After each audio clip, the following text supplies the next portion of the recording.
Many people are getting ready for the sturgeon spearing season. Emily Deem is live with more. Good morning, Em. Where are you? Oh my gosh, Rachel, Pete, I have to tell you first, I'm froze already, and I've only been outside for a couple of minutes. It is freezing right now. Imagine what it's going to be like on Saturday for the opener. We're out here in the town of Neenah this morning. Can't even say Neenah because my mouth is froze. Town of Neenah this morning. We're out here, froze. I'm here with Ryan Koenigs with the DNR. You were telling me, you're like, yeah, it's chilly out here, right? Yeah, it's pretty cold. Oh my goodness. We're at Paynes Point. We're at the Barn Grill this morning, and we're at a registration station. It's one of 11 around Lake Winnebago.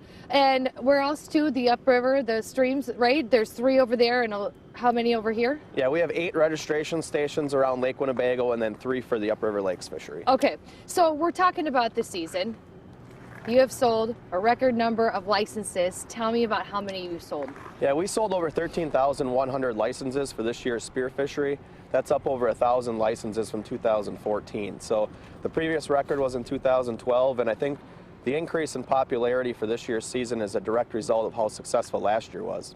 And we're talking about when you spear your sturgeon, about registering them. That's why we're at the registration station this morning. So from when you spear it, how quickly do you want them to get to a registration station? Given the cold temperatures that are forecasted this weekend, I actually would prefer it if spearers would bring their fish in shortly after they harvest it. That way the fish is still somewhat workable. If people spear a fish at 7, 8 o'clock in the morning and then bring it in at the 1, 2 o'clock deadline, you know, those fish are going to be a lot harder for us to work with to register. So they have until 2 o'clock to be present at a registration station, but I would just ask that people come in a little bit earlier. Okay, so we're here at 1. What are people going to expect when they get here? Well, when people come in, they're going to first we're going to collect weight data from their fish. So we'll actually hang the fish on a scale right here off of this yard arm on the shack at this station. Once we get the weight from the fish, the nearest 1/10 of a pound, we'll then measure the fish.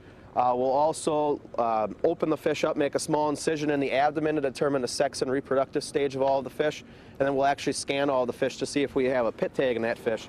So this is a reader that we use to determine whether fish have been tagged or not in the past. We've been using these internal pit tags, similar to the chips that are used in a cat or dog. We've been using these tags since 1999 to mark sturgeon. Yeah, so let's see one of those, Ryan, if you can take one out for us. So here's an example right here. It's just a small glass capsule right here is the actual tag. That's like a social security number for that fish. That tag has a unique 10-digit number, and that fish will retain that tag for the rest of its life. Whenever we handle a sturgeon down the road, we'll scan it to see if it has a tag, and we can collect a recapture history from that fish. Okay, well, thanks for being with us this morning. Coming up in the 6 o'clock hour, we're going to talk about water clarity and stuff like that, and I think I'm still going to be oh my gosh, that wind! It just burns, right? It burns. Go to our website to learn more. All right. We'll be live in the 6. We'll see you you then.